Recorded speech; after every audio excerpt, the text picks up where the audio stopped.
It's November 2nd, 2021. I'm sitting here in Bayside Station, Bayside, New York, 11361. And I'm thinking to myself, I'm like, all right, my current situation is there's no town hall building where like a mayor works out of, or a sheriff, or like a town judge of some sort, some kind of community leader, religious leader perhaps. There's none of that.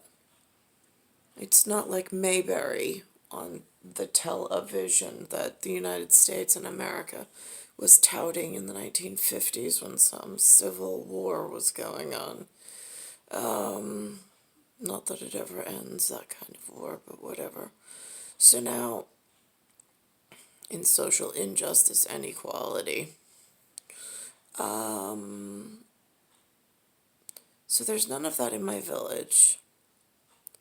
There's no, like, rectory with clergymen that I've been introduced to as my own people or my own go-to for protection or anything like that. There's some churches, but they have different writing on them.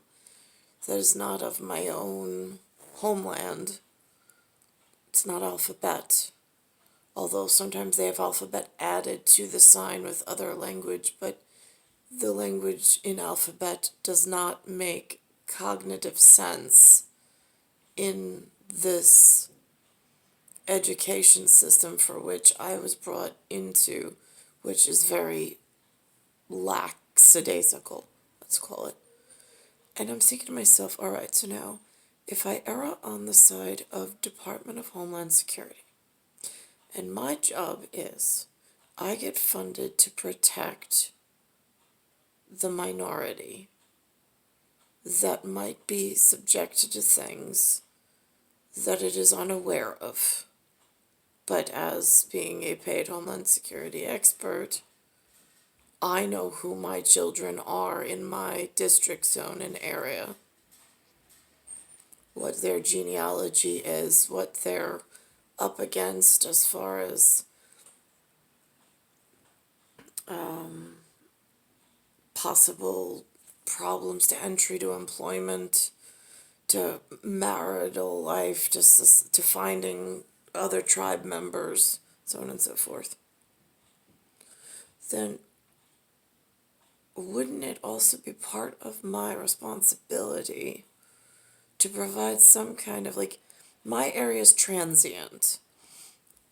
I walk the boulevard, and there's one gentleman, Mr. Sullivan, that I see that says he's been here. Of course, I take his word for it because I don't have any other way of telling the truth. And he seems friendly enough. And then most of the other people that, like, the Angel Valet and things that I've spoken to, they're transients. They're here now. They weren't always here. They move into the area, they stay for a little bit, and then they leave. No idea how it ebbs and flows. But now, my thing is that if you're a resident in a town, even when I was in Patchogue, like, if there's going to be transient traffic, like immigrants coming in, the people that are receiving the immigrants, shouldn't they be educated enough to know if there's a history of wherever the migrants are leaving to enter into this new system that is now going to be some kind of mixed culture of sorts, or even if you don't mix your culture, you still have to be aware of to protect your children. Because I was talking to some Ben the other day, I was like, I see sometimes, without in quiet observation, some of the people that come in and out of the park or of the boulevard or whatever, they have like gang tattoos. I mean, I could see it. There's some of them are like clear as day. I don't stare, I don't, whatever. But my whole thing is, I said to Ben, I was like, and he goes, well, how do you know? I go, well, here's the thing. I was like, you hear on the news that there's some kind of gang related something going on somewhere in the 5 boroughs in the city. They move interborough, they move interstate. There's some kind of FBI that does some kind of detecting, some kind of national security that they talk about, some kind of Department of Homeland Security. Not that anybody knows how those three are interactive, because it's really like a personal call depending on the situation, it seems like. I'm like, so now why is there, like, if I have different tribal Asian populations moving into my territory, moving into where I'm a resident, a stable resident, mind you, how is it that I'm not informed of what their presence, somebody might be looking for them. Somebody might be moving into my territory to look for them and try to like play game, but how am I to recognize it and protect myself and my kids from something that might be moving in the area? I mean, I'm left in such a, I mean, like, it's, the governance has been so negligent on at least giving us, like, stability of ourselves, like, what to look out for. There's no city safety anywhere. I have not, I mean, like, if there's ministries somewhere and they exist, I would have no idea. I guess I don't fit into their mold. I'm not what they're looking to protect.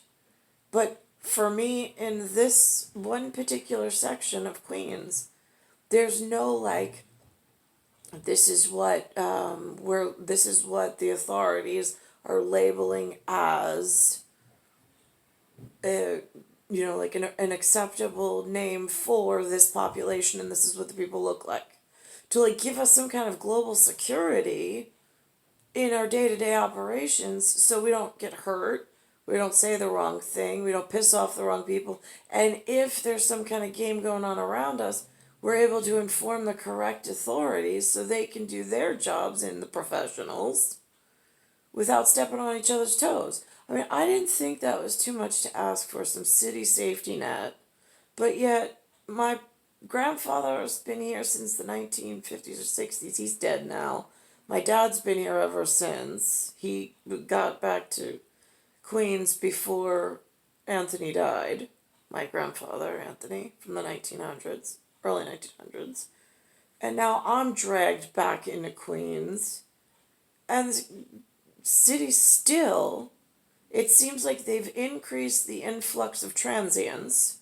There's bigger groups of gang-related dangerous things going on. And there's still no involvement of like giving some kind of empowerment to what's been here for a while and doesn't know how to acclimate because they are afraid of what they don't know because they know that there's some real big dangers in the city. They just don't know exactly who's involved and who's related. But even like basic stuff to watch out for, we don't get as far as community involvement.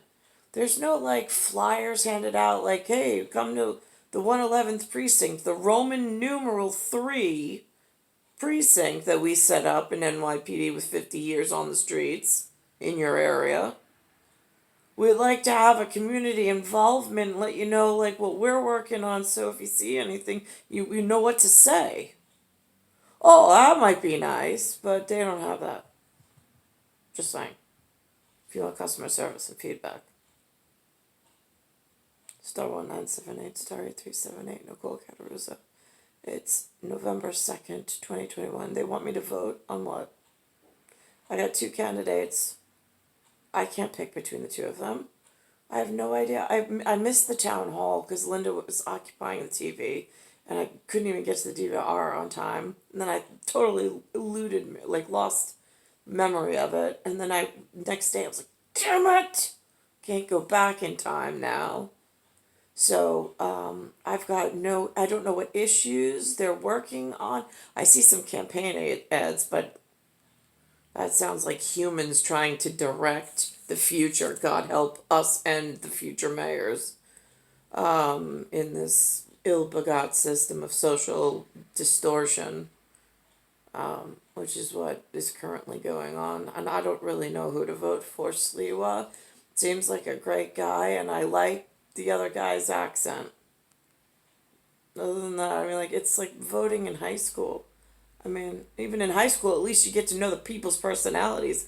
I don't really know Sliwa's personality, and I don't, or history, and I feel the same for. I'm ill begot to vote for either one of them, so I'm not getting involved in interfering with city politics.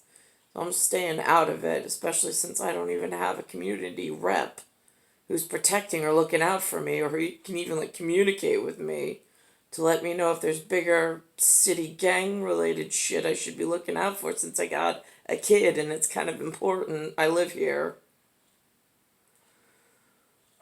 Star 1978, star 8378. It's Bayside Station, Bayside, New York 11361. It's Earth. It's Earth, solar system, galaxy, Milky Way universe. Galaxy is broken.